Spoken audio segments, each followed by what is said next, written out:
ಇದು ಆಕಾಶ ತತ್ವದ ಎನರ್ಜಿಯನ್ನು ಕೊಟ್ಟರೆ ಗೃಹ ನಿರ್ಮಾಣವನ್ನು ಮಾಡಿ ವಾಸ ಮಾಡುವಂತ ಇಂಡಿಕೇಟ್ ಮಾಡುತ್ತೆ. ಅಗ್ನಿ ದಿಕ್ಕು ವೆಲ್ತ್ ಅನ್ನ ಇಂಡಿಕೇಟ್ ಮಾಡುತ್ತೆ. ಉತ್ತರ ದಿಕ್ಕು ಕುಬೇರನ ದಿಕ್ಕು.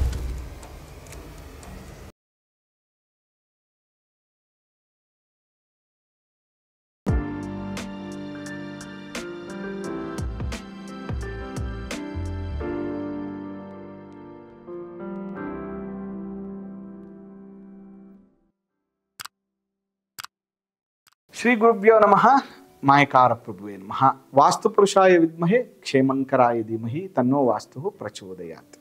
ಆರಾಧ್ಯ ದೈವನಾಗಿರುವಂತಹ ಮಲೆ ಮಹದೇಶ್ವರನ ಮನದಲ್ಲಿ ನೆನೆಯುತ್ತಾ ವಿದ್ಯಾ ಗುರುಗಳ ತಂದೆ ತಾಯಿಯ ಪಾದಾರವಿಂದಗಳಿಗೆ ನಮಸ್ಕಾರವನ್ನು ಮಾಡ್ತಾ ಜಗದ್ಗುರು ಪಂಚಾಚಾರ್ಯರನ್ನ ಬಸವಾದಿ ಶರಣರ ಮನದಲ್ಲಿ ನೆನೆಯುತ್ತಾ ನನ್ನೆಲ್ಲ ಪ್ರೀತಿಯ ವಾಸ್ತುವಿಜ್ಞಾನ ಕಾರ್ಯಕ್ರಮದ ವೀಕ್ಷಕ ಬಂಧುಗಳಿಗೆ ನಿಮ್ಮ ಮುಗುರು ಮಧು ದೀಕ್ಷಿತ್ ಮಾಡುವಂತಹ ಪರಿಪೂರ್ಣವಾದ ನಮಸ್ಕಾರಗಳು.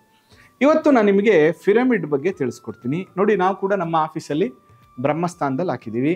ಅದ್ರ ಜೊತೆಗೆ ಲೈನ್ ಆಫ್ ಆಕ್ಸಿಸ್ ಅಂತ ಹೇಳ್ತೀವಿ. ನೋಡಿ ಇಲ್ಲಿ ಕೂಡ ಇದೆ, ನೋಡಿ ಇಲ್ಲಿ ಕೂಡ ಹಾಕಿದ್ದೀವಿ. ಅಂದರೆ ಎಲ್ಲ ಕಾರ್ನರಲ್ಲಿ ಕೂಡ ಒಂದೊಂದು ಹಾಕಿದ್ದೀವಿ. ಇದನ್ನು ನಾವು ಮನೆ ಕನ್ಸ್ಟ್ರಕ್ಷನ್ ಮಾಡೋಕ್ಕಿಂತ ಮುಂಚೆ ಭೂಮಿಲಿ ಕೂಡ ಹಾಕ್ಬೋದು. ಮನೆ ಕನ್ಸ್ಟ್ರಕ್ಷನ್ ಆಗಿದ್ದರೆ ಈ ಥರ ಲೈನ್ ಆಫ್ ಆಕ್ಸಿಸ್ ಅಂತ ಕರಿತೀವಿ.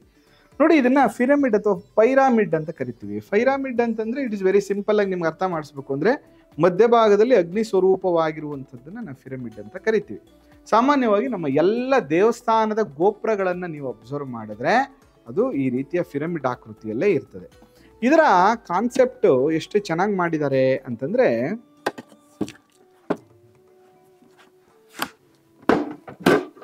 ನೋಡಿ ಇದನ್ನ ಹೆವನ್ ಲಕ್ ಅಂತ ಕರಿತೀವಿ. ಇದು ಅದೃಷ್ಟ ಕೇಂದ್ರ ಅಂತ. ನೇರವಾಗಿ ಆಕಾಶ ತತ್ವದ ಎನರ್ಜಿಯನ್ನು ಗ್ರಹಿಸುವಂಥ ಒಂದು ಭಾಗ, ಎನರ್ಜಿ ರಿಸೀವರ್ ಅಂತ ಕರಿತೀವಿ ಭಾಗವನ್ನ. ಇದೊಂದು ಮಧ್ಯಭಾಗ ಇದೆಯಲ್ಲ ನೋಡಿ, ಮಧ್ಯದಲ್ಲಿ ಕೂಡ 9 ಪಿರಮಿಡ್ ಇದೆ. ಇದನ್ನ ಹೆವನ್ ಲಕ್ ಅಂತ ಕರೆದ್ರೆ ಇದನ್ನ ಮ್ಯಾನ್ ಲಕ್ ಅಂತ. ಅಂದ್ರೆ ನಮ್ಮ ಆಸೆಗಳನ್ನ ಈಡೇರಿಸುವಂತಹ ಭಾಗ ಅಂತ ಕರಿತೀವಿ. ಅದಕ್ಕೆ ನಾವು ಮೇಲ್ಗಡೆ ಕಳಶ ಅಂತ ಏನು ಕರಿತೀವಲ್ಲ, ಅದನ್ನ ನಿಧಿ ಕುಂಭ ಅಂತ ಏನು ಕೆಳಗಡೆ ನಾವು ಮಾಡ್ತೀವಿ, ಅದನ್ನ ಕಾಮಕುಂಭ ಅಂತ ಮೇಲ್ಗಡೆ ಕರಿತೀವಿ. ಎಲ್ಲ ದೇವಸ್ಥಾನದ ತುದಿಯಲ್ಲಿರುವಂಥ ಕಳಶವನ್ನ, ಅಂದ್ರೆ ನಮ್ಮ ಆಸೆಯನ್ನ ಈಡೇರಿಸುವಂಥದ್ದು ಆ ಕಳಶ ಅನ್ನುವಂಥ ಕಾನ್ಸೆಪ್ಟ್. ಅದೇ ತರ ಮ್ಯಾನ್ ಲಕ್ಕಲ್ಲಿ ನನ್ನ ಎಲ್ಲ ಆಸೆ ಆಕಾಂಕ್ಷೆಗಳನ್ನ ಪೂರೈಸುವಂಥ ಒಂದು ಭಾಗ. ಕೆಳಗಡೆ ಬಂದು ಮತ್ತೆ ಇಲ್ಲಿ 99 ಪಿರಮಿಡ್ಸ್ ಇರುತ್ತೆ. ಇದನ್ನು ನಾವು ಅರ್ತ್ ಲಕ್ ಅಂತ ಕರಿತೀವಿ. ಅಂದ್ರೆ ಒಬ್ಬ ಮನುಷ್ಯನ ಜೀವನ ಹೇಗೆ ನಿರ್ಧಾರ ಆಗತ್ತೆ ಅಂದ್ರೆ ಮ್ಯಾನ್ ಲಕ್ ಮತ್ತೆ ಅರ್ತ್ ಲಕ್, ಹೆವನ್ ಲಕ್, ಅಂದ್ರೆ 3 ಪದರಗಳಲ್ಲಿ ಒಂದು ಎನರ್ಜಿ ಇರ್ತದೆ. ನೋಡಿ, ಇದು ಆಕಾಶ ತತ್ವದ ಎನರ್ಜಿಯನ್ನು ಕೊಟ್ಟರೆ ಮಧ್ಯಭಾಗದ್ದು ನಮಗೆ ಭೂತತ್ವ, ಅಂದ್ರೆ ನಾವು ಗೃಹ ನಿರ್ಮಾಣವನ್ನು ಮಾಡಿ ವಾಸ ಮಾಡುವಂತಹ ಒಂದು ವ್ಯವಸ್ಥೆಯನ್ನು ಇಂಡಿಕೇಟ್ ಮಾಡುತ್ತೆ. ಇದು ಗ್ರೌಂಡ್ ಎನರ್ಜಿ, ಅರ್ತ್ ಎನರ್ಜಿಯನ್ನು ಇಂಡಿಕೇಟ್ ಮಾಡುತ್ತೆ. ಈ ಸ್ವರೂಪದಲ್ಲಿ ಒರಿಜಿನಲ್ ಕಾಪರ್ಗಳು ಮತ್ತು ಯಂತ್ರಗಳನ್ನು ಇಲ್ಲಿ ಬಳಸಿರ್ತಾರೆ. ಈ ಪಿರಮಿಡ್ಗಳನ್ನು ನಾವು ಬಳಸೋದ್ರಿಂದ ವಿತೌಟ್ ಡೆಮಾಲಿಷನ್ ನಮ್ಮ ಮನೆಯಲ್ಲಿರುವಂತಹ ವಾಸ್ತು ದೋಷಗಳನ್ನು ನಾವು ಕಡಿಮೆ ಮಾಡ್ಕೋಬಹುದು. ನೋಡಿ, ಎಕ್ಸಾಂಪಲ್, ನಾವು ಪೂರ್ವದಿಂದ ನೆಗೆಟಿವಿಟಿ ಇದೆ ಅಥವಾ ಪೂರ್ವದಲ್ಲಿ ಕಿಟಕಿ ಇಲ್ಲ, ಪೂರ್ವದಲ್ಲಿ ಎಕ್ಸ್ಟೆನ್ಷನ್ಸ್ ಕಟ್ಟಿ ಏನೋ ಒಂದು ಪ್ರಾಬ್ಲಮ್ ಮಾಡ್ಕೊಂಡಿದ್ದೀವಿ. ಪೂರ್ವದಿಕ್ಕೆ ಏನು ಇಂಡಿಕೇಟ್ ಮಾಡುತ್ತೆ ಅಂದ್ರೆ ಹೆಲ್ತ್ ಅನ್ನ ಇಂಡಿಕೇಟ್ ಮಾಡುತ್ತೆ. ಅಂದ್ರೆ ಅಲ್ಲಿ ಬರ್ತಾ ಇರುವಂತ ನೆಗೆಟಿವಿಟಿ ನನ್ನ ಆರೋಗ್ಯವನ್ನ ಕೆಡಿಸ್ತಾ ಇದೆ. ನಾನು ಯಾವಾಗ ಇದನ್ನ ಪೂರ್ವ ದಿಕ್ಕಲ್ಲಿ ಹಾಕ್ತೀನೋ ಆಗ ಅಲ್ಲಿ ಬರುವಂತ ನೆಗೆಟಿವಿಟಿನ ಕಂಟ್ರೋಲ್ ಮಾಡುತ್ತೆ. ಅದರಿಂದ ನನ್ನ ಆರೋಗ್ಯ ಸುಧಾರಿಸುತ್ತೆ. ಅದೇ ರೀತಿ ಆಗ್ನೇಯ ದಿಕ್ಕು, ಸೌತ್ ಈಸ್ಟ್ ಅಂತ ನಾವು ಕರಿತೀವಿ. ಈ ಅಗ್ನಿ ದಿಕ್ಕು ಬಹಳ ಮುಖ್ಯವಾಗಿ ವೆಲ್ತ್ ಅನ್ನ ಇಂಡಿಕೇಟ್ ಮಾಡುತ್ತೆ, ಅಭಿವೃದ್ಧಿಯನ್ನ ಇಂಡಿಕೇಟ್ ಮಾಡುತ್ತೆ ಮತ್ತು ಮನೆಯ ಹೆಣ್ಣು ಮಕ್ಕಳ ಅಭಿವೃದ್ಧಿಯನ್ನ ಇಂಡಿಕೇಟ್ ಮಾಡುತ್ತೆ. ಯಾವಾಗ ಅದು ಕೆಡುತ್ತೋ ಫೈನಾನ್ಷಿಯಲಿ ಸ್ಟಕ್ ಆಗ್ತೀವಿ, ವೆಲ್ತ್ ಹಾಳಾಗುತ್ತೆ, ಮನೆಯ ಹೆಣ್ಣು ಮಕ್ಕಳ ಹೆಲ್ತ್ ಪ್ರಾಬ್ಲಮ್ ಬರುತ್ತೆ. ನಾವು ಯಾವಾಗ ಇದನ್ನ ಆಗ್ನೇಯ ಮೂಲೆಯಲ್ಲಿ ಅಗ್ನಿ ಮೂಲೆಯಲ್ಲಿ ಹಾಕ್ತೀವೋ ಅಲ್ಲಿರುವಂಥ ನೆಗೆಟಿವಿಟಿನ ಕಂಟ್ರೋಲ್ ಮಾಡುತ್ತೆ, ವೆಲ್ತ್ ಅನ್ನ ಕೊಡುತ್ತೆ. ಅದೇ ಸೌತ್ ನೇಮು ಫೇಮು ಆಸ್ತಿಯನ್ನ ಮಾಡುವಂಥ ದಿಕ್ಕು. ಯಾಕಂದ್ರೆ ಆ ದಿಕ್ಕಿಗೆ ಯಮ ಮತ್ತು ಕುಜ, ದೀರ್ಘ ರೋಗ ಆಯಸ್ ಎಲ್ಲವನ್ನ ಇಂಡಿಕೇಟ್ ಮಾಡುವಂಥದ್ದು. ಆ ದಿಕ್ಕನ್ನ ನಾವು ಕೆಡಿಸಿದೀವಿ ಅಂದ್ರೆ, ವಾಸ್ತು ದೋಷ ಇದೆ ಅಂದ್ರೆ, ಆ ರೀತಿಯ ಅನೇಕ ಪ್ರಾಬ್ಲಮ್ಸ್ಗಳು ನಮಗೆ ಜಾಸ್ತಿ ಆಗುತ್ತೆ.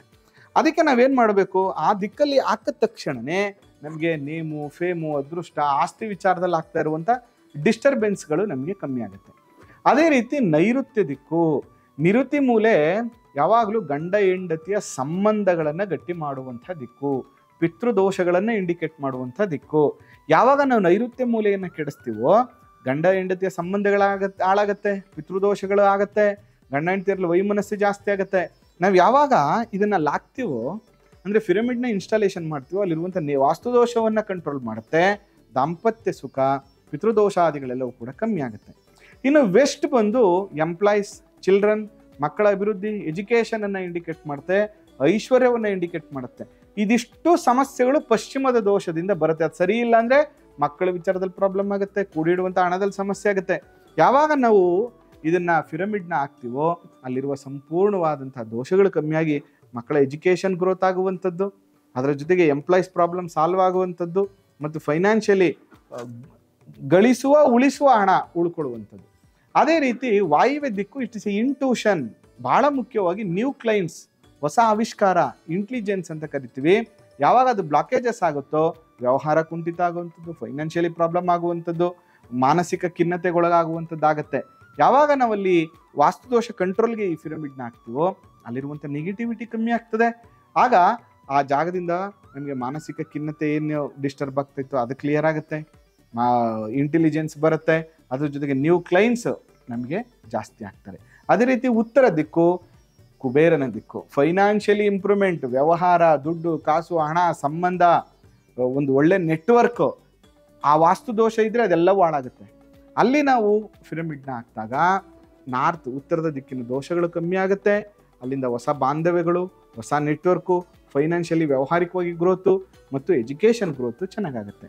ಈಶಾನ್ಯ ದಿಕ್ಕು ಕಾಮ್ನೆಸ್, ಪೀಸ್ಫುಲ್ನೆಸ್, ಮನಸ್ಸಿನ ನೆಮ್ಮದಿ, ದೈವ ಬಲವನ್ನು ಕೊಡುವಂಥ ದಿಕ್ಕು. ಯಾವಾಗ ಆ ದಿಕ್ಕು ನಮಗೆ ಕೆಡುತ್ತೋ, ಗುರುಬಲ, ದೈವಬಲ ಎಲ್ಲ ಬಲ ಕೆಡುತ್ತೆ.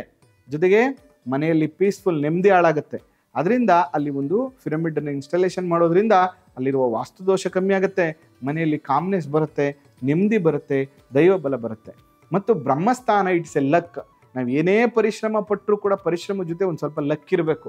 ಯಾಕಂದರೆ ಅದು ನೇರವಾಗಿ ಬ್ರಹ್ಮಸ್ಥಾನ ಆಕಾಶ ತತ್ವವನ್ನು ಇಂಡಿಕೇಟ್ ಮಾಡೋದ್ರಿಂದ ದೈವಿಕವಾದಂಥ ಎನರ್ಜಿಯನ್ನು ಗ್ರಹಿಸುವಂಥದ್ದು. ಅದಕ್ಕೆ ಅಲ್ಲಿ ಖಾಲಿ ಜಾಗ ಬಿಡಿ ಅಂತ ಹೇಳ್ತೀವಿ. ಅದರಿಂದ ನಮ್ಮ ಆಫೀಸಲ್ಲಿ ಹಾಕಿರುವಂಥ ರೀತಿಯಲ್ಲಿ ಅದು ಕಾಪರ್ ಪಿರಮಿಡ್ ಅದು, ಮತ್ತು ಅದರಲ್ಲಿ ಗೋಲ್ಡ್ ಸಿಗುತ್ತೆ. ಆ ಬ್ರಹ್ಮಸ್ಥಾನದಲ್ಲಿ ಹಾಕ್ದಾಗ ಏನಾಗುತ್ತೆ, ನಮಗೆ ಅದೃಷ್ಟ ಜಾಸ್ತಿ ಆಗುತ್ತೆ ಮತ್ತು ಬ್ರಹ್ಮಸ್ಥಾನದ ಸುತ್ತ ಇರುವಂಥ ವಾಸ್ತು ದೋಷಗಳು ಕಮ್ಮಿ ಆಗುತ್ತೆ. ಈ ರೀತಿಯಾಗಿ ಇದನ್ನು ಲೈನ್ ಆಫ್ ಆಕ್ಸಿಸ್ ಅಂತ ಕರಿತೀವಿ. ಮನೆಯ ಗೃಹದ ವಾಸ್ತುದೋಷ ನಿವಾರಣೆಗೆ ಈ ಪಿರಮಿಡ್ ಇದೆಯಲ್ಲ 100% ತುಂಬ ವರ್ತು. ವಿತೌಟ್ ಡೆಮಾಲಿಷನ್, ಯಾವುದೇ ಕಟ್ಟಡನ ಒಡೆದೇ ಪರಿಹಾರಗಳನ್ನು ಮಾಡ್ಕೋಬೇಕು ಅಂದರೆ ಈ ಪಿರಮಿಡ್ಗಳನ್ನು ಬಳಸಿ. ಇದ್ರ ಬಗ್ಗೆ ಹೆಚ್ಚಿನ ಮಾಹಿತಿ ಬೇಕು ಅಂದರೆ ಖಂಡಿತ ನನ್ನ ಸಂಪರ್ಕ ಮಾಡಿ. ಎಲ್ಲ ರೀತಿಯ ಮತ್ತು ನಿಮ್ಮ ಪ್ಲ್ಯಾನನ್ನು ತೋರಿಸಿ ಏನನ್ನು ಬಳಸಬೇಕು, ಯಾವ ಪಿರಮಿಡ್ ಹಾಕಬೇಕು, ಹೇಗೆ ಹಾಕಬೇಕು ಅನ್ನುವಂಥ ಎಲ್ಲ ಮಾಹಿತಿಯನ್ನು ಕೊಡ್ತೀನಿ ಅಂತ ಹೇಳ್ತಾ ಈ ಸಂಚಿಕೆ ನಿಮ್ಗೆ ಇಷ್ಟ ಆಗಿದ್ರೆ ಶೇರ್ ಮಾಡಿ, ಸಪೋರ್ಟ್ ಮಾಡಿ. ಆ ಮಲೆ ಮಹದೇಶ್ವರರ ಅನುಗ್ರಹ ಸದಾ ನಿಮ್ಮ ಮೇಲಿರಲಿ. ನಮಸ್ಕಾರ.